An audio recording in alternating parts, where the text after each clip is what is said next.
Включаю трансляцию. Добрый день, читатели «Комсомольской правды», пользователи сайта kp.ua. Рады вновь приветствовать нас на онлайн-конференции. Сегодня у нас в гостях певец, композитор, в фильмах еще не снимался, не актер еще, нет? Ну, в нескольких, в Скандинавии. Вот, актер Александр Рыбак. Рыбак, У нас вот, здрасте.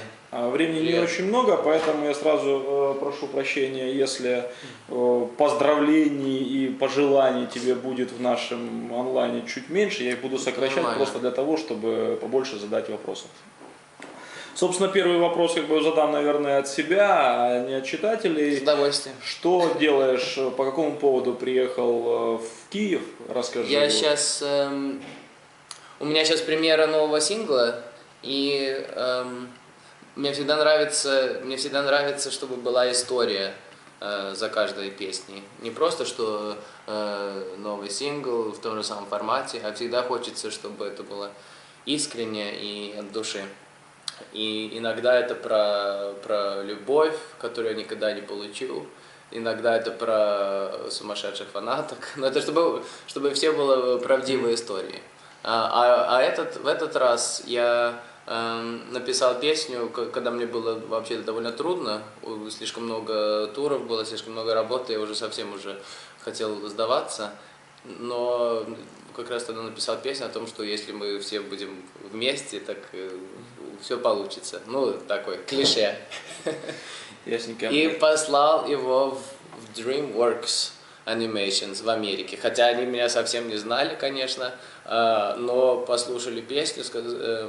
Я написал ее именно для фильма про драконов. И уже за 2 месяца перед премьерой. Так что они сказали: извините, Саша, ну, это уже слишком поздно, но мы послушаем твою песню. Послушали, сказали: о, она нам очень понравилась, давай как-нибудь ее включим.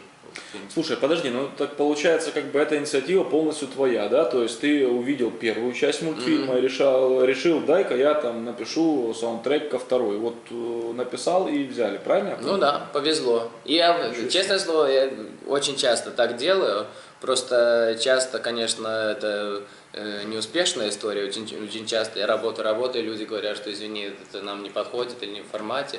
А иногда вот бывает так, что все получается. Ну здорово, будем надеяться, что и в третьей части услышим твою Посмотрим. песню. Давай переходим к вопросам. Анна спрашивает: Саша, твоя новая песня Into Fantasy просто прекрасна, не столько света, радости, добра, она дарит надежду и ощущение полета. Спасибо. Это вопрос? Сейчас дойдем. Спасибо за позитив. Как возникла идея написания этой песни? Если сравнить эту песню с картинкой, то какие краски в ней преобладают? Вот даже так. Ой, спасибо тебе большое. Как ее зовут? Анна. Спасибо, Анна. Ты забыла, что я по-русски еще не совсем шпрехаю, так что картинкой описать это трудно. Я уже вообще даже забыл. Еще раз, как описать что? Если ассоциировать песню с картиной, в каких цветах, в каких тонах, то есть если звук перевести в краски. Ну, это в ярких тонах и очень, можно сказать, многоцветная картина. Мне очень нужно было показать позитивную песню моим фанатам про то, чтобы они не сдавались и чтобы они всегда поддерживали друг друга. Так что для меня было важно много красок, много людей в разных возрастах. И так и получилось. Клип пока что мой самый-самый лучший, я считаю. Вопрос от Светы. Саша, веришь ли ты в гадание, предсказания, примет? Я буду частями задавать там. Да, молодец, спасибо.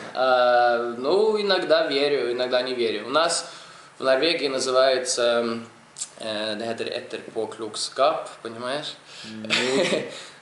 Что мы уже понимаем уже после того, когда уже вещи сбылись, понимаем, что ну да, это была судьба, что это была судьба, мы никогда не знаем, что будет. Мы просто...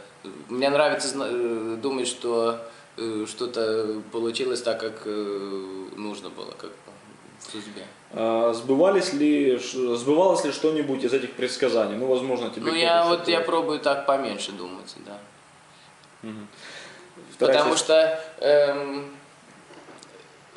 конечно, есть чувство, что вот эта песня, я очень надеюсь, что люди услышат эту песню, или там, когда я был на Евровидении, я чувствовал, что людям понравится, но такие мысли нужно, конечно, сохранять в душе, но не слишком много думать об этом, и очень опасно быть уверенным в себе в таких ситуациях.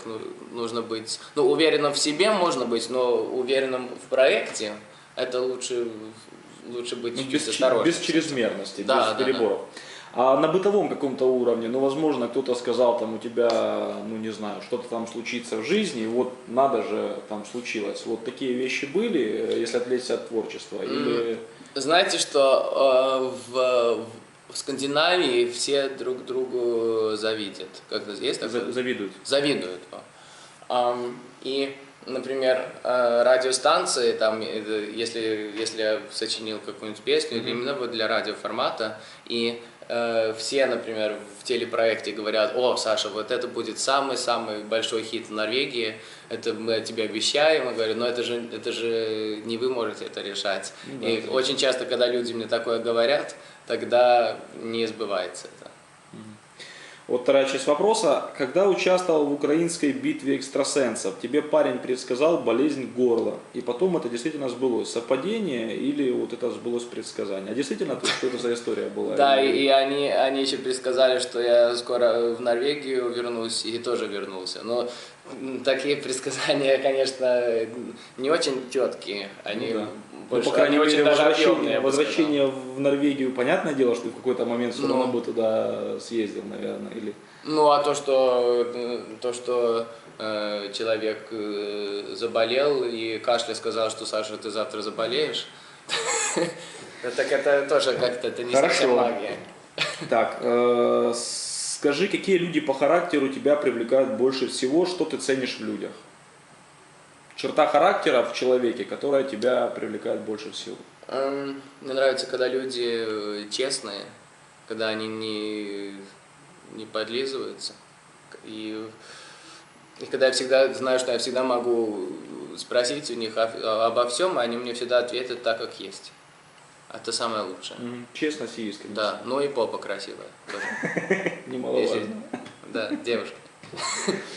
Вопрос от Эльнары. Смотришь ли ты чемпионат мира по футболу и за какую команду болеешь? Ой, знаешь что, за Россию, конечно, болею. Жаль, что Аршавин не играет там больше. Но мне очень интересно следить за Германией. Я считаю, они очень хорошо играют. И я даже могу их сравнить с моей карьерой, что люди все время говорят, что это чуть-чуть так скучно, потому что это все совершенное, не так, как машины играют. И очень много людей говорит так про немецкую команду.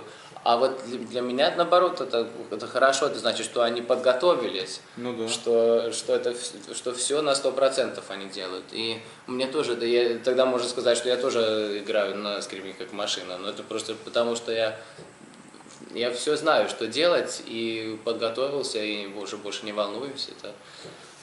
Потому я очень надеюсь, что побольше будет людей, которые так будут работать. Не только с душой, а еще и с...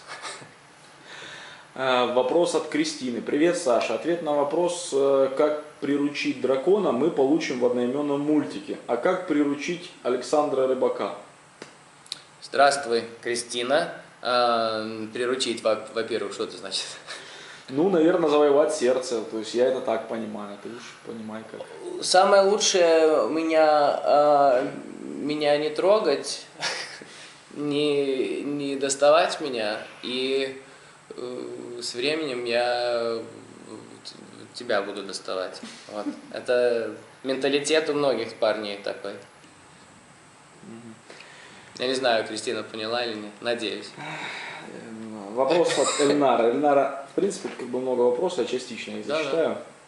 Привет, Саша, поздравляю с новым синглом и клипом. Спасибо. Все очень замечательно. Вопрос такой. На днях я видела фотку в своем инстаграме с девочками из клипа Европа Скис. У меня произношение нормально. Europe Skies называется песня. Да. Но это Какой-то «Небеса Европы» по-русски. Какой-то был концерт, что заставило вас опять петь вместе, и не возобновились ли прежние чувства к Марине? Спасибо. У меня... Я же гастролировал с 3 девушками. И, конечно, сначала влюбился в первую, потом она нашла другого парня, я влюбился в вторую, потом в третью. Это была совсем драма. И сейчас мы... Хорошо, что в группе было всего 3 девушки, то есть эта история могла продолжаться до сих пор, насколько я понимаю. Правда. Я понял, конечно, что business and pleasure это невозможно сместить. А вот сейчас, в воскресенье, я сделал, как это сказать, устроил 60-летие моего папы. Как это сказать? Юбилей 60 лет, 60-летие. 60-летие, вот, спасибо. И это все девушки, они его ученики, бывшие ученицы. И так что я их пригласил и боялся, конечно, что опять чувства там будут по-новому, но нет, все чувства и все нервы были на то, чтобы все правильно было на концерте, чтобы все, с ними я так еле познакомился и побежал дальше. Слушай, девушки в группе закончились. Сейчас-то у тебя, твое сердце свободно или нет? Ой, слишком свободно. Что значит слишком свободно? Понимаете, конечно, я не буду говорить за каждого артиста, но многие артисты себя очень любят.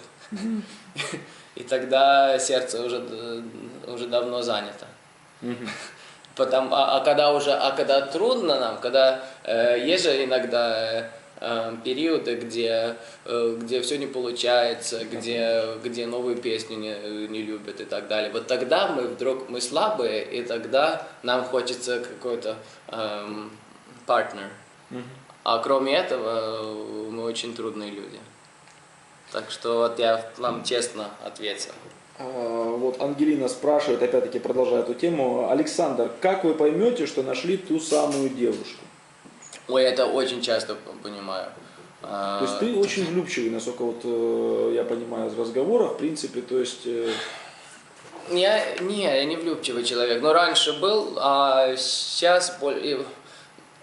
Самый большой комплимент с моей стороны, это если я хочу поиграть в футбол с девушкой, или пойти на пляж, или что-нибудь такое сделать, что не про любви, не про секс, а что-то такое про дружбу. Это тогда значит, что именно вот тогда она мне очень нравится. А целоваться можно со всеми. Это ничего там... мы в Скандинавии чуть-чуть по-другому думаем. Вот если я представлю девушку к родителям, вот это уже комплимент. Это большой комплимент. Я думаю, что мама уже не следует, уже 3 года она уже не знает, была у меня девушка, не была. Сейчас я очень холостой. Слушай, а как в принципе родители отреагировали на то, что ты сейчас едешь в Украину? Время у нас неспокойное, очень много концертов отменили, то есть как отреагировали родственники, близкие люди? Переживали? Мама не переживает, потому что и папа тоже, потому что родители мои не знают, что я всегда нахожу хороших людей, умных, которые будут за мной следовать, как называется? Спутники, не знаю, то есть поддерживать. Заботиться обо мне. И плюс еще смысл моей песни именно о том, что как бы трудно нам не было, нам нужно быть вместе. И тогда бы это не подходило бы к песне, если я вдруг скажу, что да, вы можете быть вместе, а я от вас подальше поеду. Это не получилось бы. Хорошо. Следующий вопрос. Привет, Саша. Скажи, будет ли сольный концерт в Минске? Планируешь ли посетить со своими концертами небольшие города Беларуси? Да, у меня появился очень хороший менеджер Андрей Гусель в Беларуси. И У нас 3-4 концерта уже, просто я не помню, потому что у меня каждый день почти новая страна. Я не помню, не совсем помню где это, но в Орше был только что в Минске, потом буду, нет, в Беларуси, потом мы даем концерт вместе, типа, как семья. Это для меня Слушай, очень важно. Это типа моя миссия после Евровидения. Дети это совсем малыши или все-таки постарше, то есть там возраст? Ну, с 7 до, не знаю, до 20 лет. Насколько сложно с такими бойцами работать? Это ж, ну, я не знаю, как-то организовать надо. Да, я понимаю, что организовать ты надо, лично этим да. занимаешься, но и тем не менее, то есть ты на сцене, то есть ты с ними как-то... На сцене, во-первых, а во-вторых, я еще занимаюсь с ними 6-7 часов в день. Но это для меня это просто, потому что дети мне дают энергию своими улыбками, и энергетику называют. Энергия, так. И просто самое главное иметь терпеливость. Вообще в этом бизнесе, особенно если работаешь с детьми, нужно иметь терпеливость, потому что дети сразу видят, когда ты по-английски называется автопилот, что типа в глазах, что свет дома Понятно, есть, ты но, потерялся, ты да, не здесь. То есть ты... свет включен, но никого дома нету, понимаешь? Это многие так работают. А мне именно хочется вот вникнуть в душу у каждого ученика, чтобы они поняли мою миссию. Моя миссия показать людям, что можно использовать свой инструмент не только для одного жанра, не только для классики, не только для поп-музыки и так далее, а для всего. Нужно экспериментировать. Джаз, рок, рэп, все можно на скрипке сыграть. Ну и на виолончели, на трубе и так далее. Следующий вопрос от Алены. Не хотел ли поучаствовать в 3-м сезоне шоу «Холостяк»? Представляешь, о чем речь или нет? Да, Алена, тебе это бы понравилось? Я думаю, что нет. Это, особенно если фанатам, девушкам, если я им нравлюсь по-прежнему, после моего русского, если я им нравлюсь, так они же, им же не хочется смотреть, как я целуюсь там с другими. Логично. Папами. Так вот. Следующий вопрос. Роз Уиллис. Александр, вопрос необычный. Верите ли вы в реинкарнацию? Переселение душ. Знаете, что у меня такая карьера очень объемная. Я играл джаз для Барака Обамы, я рэп делал с Уилл Смит и так далее.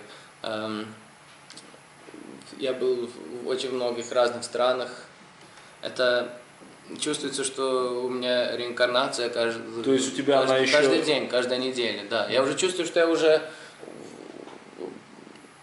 ну, может быть, у меня уже было уже 10 разных жизней. Если не 11.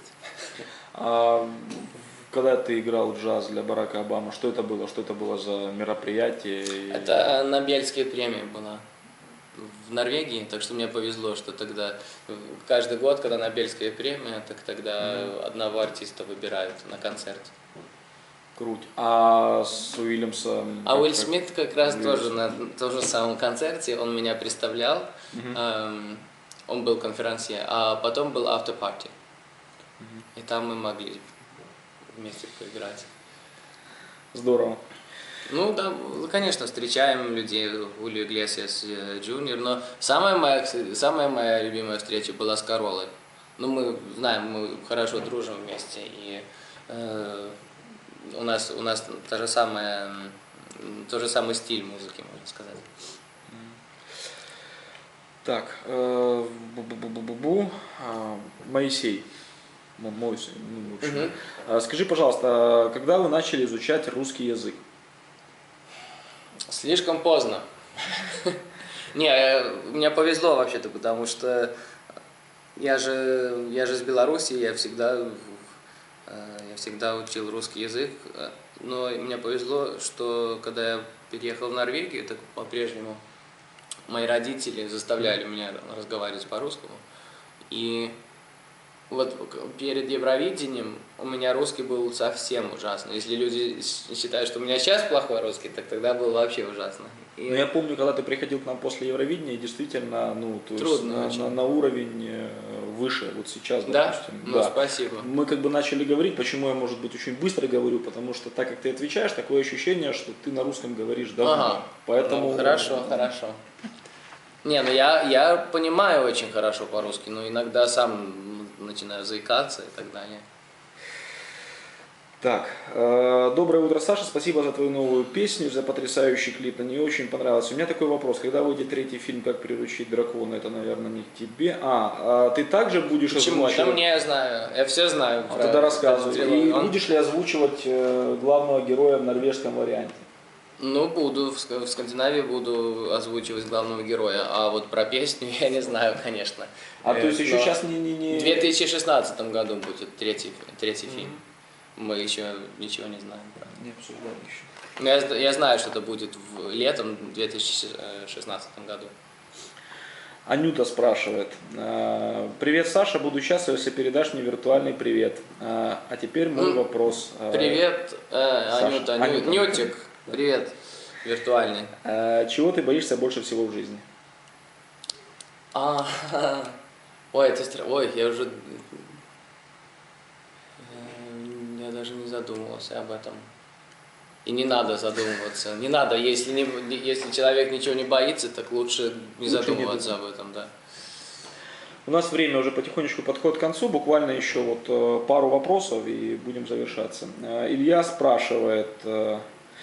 Привет, Александр. 3 года назад по глупости бросил скрипку. Услышал твои выступления и понял, что допустил большую ошибку. У тебя... Подожди, он услышал меня и бросил скрипку? Или Нет. Он бросил скрипку, через некоторое время услышал тебя и понял, что он ошибся. Что если я могу выиграть Евровизию, так он точно может выиграть. Ну, наверное, впечатлился. Нет, все правильно. То есть ты взгляд на скрипку несколько изменил своим выступлением, понимаешь? То есть скрипка это не тот инструмент, который там пацанва хочет играть на гитаре. Как-то так. Скрипка, по-другому люди начали смотреть. И вот Илья спрашивает, у тебя было желание, ощущение в какой-то момент бросить скрипку? Вот вообще. Очень часто. Как с этим к счастью, у меня были очень умные родители, которые в такие периоды не заставляли меня по-прежнему там заниматься 3 часа в день, а давали мне петь там поп-музыку и так далее. Так что даже когда мне было уже скучно и надоело, все равно я что-то делал музыкальное. Ну да, но это правда, то, что ты говоришь, что многим легче на гитаре, на фортепиано играть. И поэтому у меня эти проекты, где я гастролирую. Только хочется побольше вот здесь. Я надеюсь, что какой-нибудь музыкальный директор в Украине меня пригласит. Это было бы, это мечта. Будем надеяться. Вопрос от Александра. Здравствуй, Саша. У тебя на Евровидении была очень красивая, необычная скрипка. Кто ее мастер, что за тип... Ты не пытаешься там, не знаю, миллионный вопрос, что за скрипка у тебя была там уже как-то награждать, там, 2 миллионов? Нет, честное слово, это очень оригинальный вопрос. Я бы сам не сказал, что она такая вот красивая. Она очень дешевая была на всякий случай, потому что там прыг-скок был все время, там все могло бы было, как это, можно было разбить. Да. Так что я даже не помню, уже у меня какая-то там скрипка была. Но я думаю, конечно, чтобы поддерживать такую мистику, нужно наоборот сказать, что это самая никак не меньше. Самая дорогая скрипка в мире. Хорошо, время подходит к концу, то есть будем закругляться. Единственное, вот хотелось бы сказать, что завтра, кажется, у тебя, да, будет презентация? Презентация, да. Расскажи чуть подробнее. В кинотеатре. Ну, я подробно не очень... Я только что прилетел с самолета. Яна, мой менеджер, там сидит. Как называется кинотеатр? Cinema City, да. Вот. И люди увидят и клип, и фильм, и, конечно, автосессия. Мне очень нравятся автосессии, потому что... Автограф-сессия. Да, потому что у меня автограф-сессия. У меня всегда полно времени на это, и я не ухожу, пока все не получат. Ну, читатели, приходите на завтра на 18:00, повторюсь, кинотеатр Cinema City в Ocean Plaza. Там вы сможете увидеть как бы и песню, клип, да, и получить автограф, который Александр 18:00 завтра будет раздавать до последнего желающего. От «Комсомольской правды» огромное спасибо, что уделил нам внимание. Было приятно с тобой пообщаться. Взаимно. Приятно быть в Украине, наконец-то, опять. И хорошего вам дня. Самое главное, будьте вместе, и слушайте мою новую песню, и смотрите мой новый клип вместе. До скорой встречи. Okay. Все, мы уже не в эфире, сейчас нужно будет подняться на... Хорошо и динамично, по-моему, получилось. Фух, да. Слушай, сколько, ну я не знаю, там для прессы, не для прессы, хотя бы порядок чисел написать песню для DreamWorks, то есть какой-то гонорар? Ну, можно сказать, мне не нравится никогда говорить про гонорар, но я могу сказать, что я сам заплатил примерно $20 000 за клип. Но это было меньше, чем то, что мне дали из DreamWorks. То есть ты не отбил создание... это было меньше, значит клип стоит дешевле.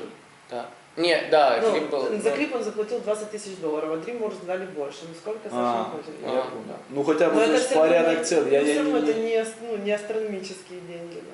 Ну то есть это не в десятки раз больше, правильно? То есть это не... Нет. Ясно. Идемте на...